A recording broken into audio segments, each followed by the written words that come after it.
Students, welcome to the class.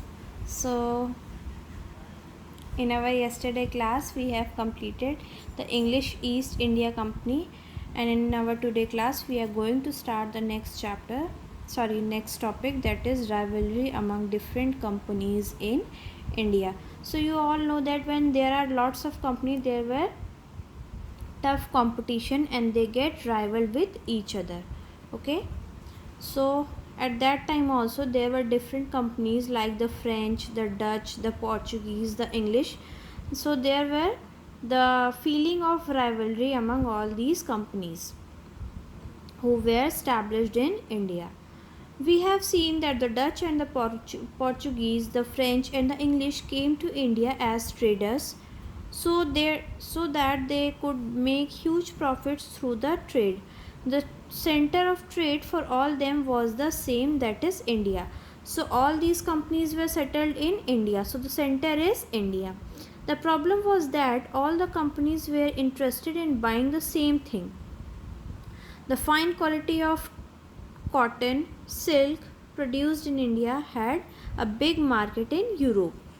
These companies were interested in the same thing, the qualities of cotton and silk, that is clothes, and the spices which were produced in India. The spices were pepper, cloves, cardamom and cinnamon.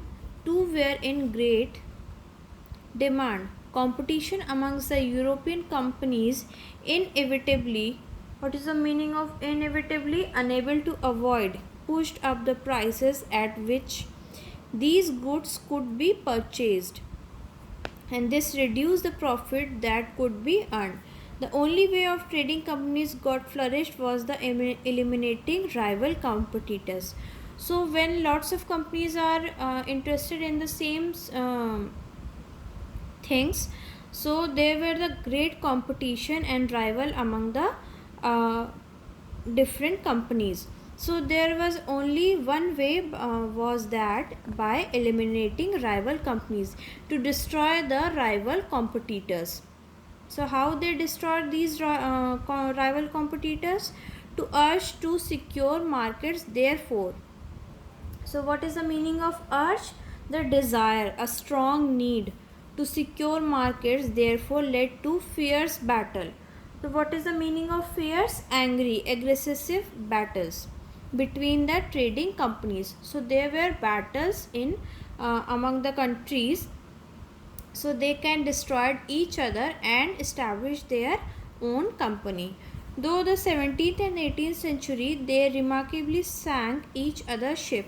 Sank is sink each other's ships. So एक दूसरे की ship को डुबा देना, blockaded routes, the act of using force or threat to stop any movement.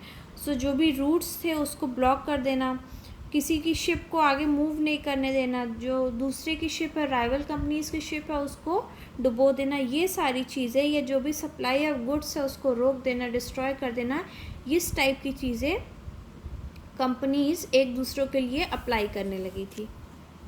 Struggle for territory Wars with the Indian rulers. After the death of the Mughal Emperor Aurangzeb in 1707, a great political rivalry became amongst his son for the throne of Delhi. So after the death of Aurangzeb, there were a battle for the throne of Delhi amongst their son. They fought amongst themselves. They were fighting among themselves for the throne of Delhi. Taking advantage of this political confusion, Alwardi Khan, the governor of Bengal, asserted his independence. So इस situation का फ़ायदा किसने उठाया? अलवर्दी खान ने, and he got the governor of Bengal asserted his independence. He has shrewd enough to keep the European merchants under control. What is the meaning of shrewd? Able to judge a situation correctly enough to keep the European merchants under control. His grandson Siraj-ud-Daulah succeeded him in the 1756. So that is why Alwardi Khan and his grandson Siraj-ud-Daulah had controlled the English government and the governors under themselves. Then now the Battle of Plassey started in 1756 AD. The Battle of Plassey was a decisive battle. British East India Company's victory over the Nawab of Bengal and his French alliances. So this was battle started after the British when the British East India Companies got victory over the Nawab of Bengal and his French alliances. The battle helped Britishers to establish British rule in India for the next 2 centuries. So after this battle, there were rule of Britishers in India for the next 2 centuries. The French East India Company sent a small contingent to fight amongst Siraj-ud-Dowlah army commanded defeated to the British, causing his army to collapse. As result, the entire province of Bengal fall into the hands of the company. The enormous wealth gained from the Bengal treasury allowed the company to significantly strengthen the military might. So there were British rule in all over the country, and the Britishers got rule over the Bengal also, and all the treasure of Bengal are used for strengthen the military power of the British government. The next topic is the Battle of Buxar. We will start this topic in our tomorrow class.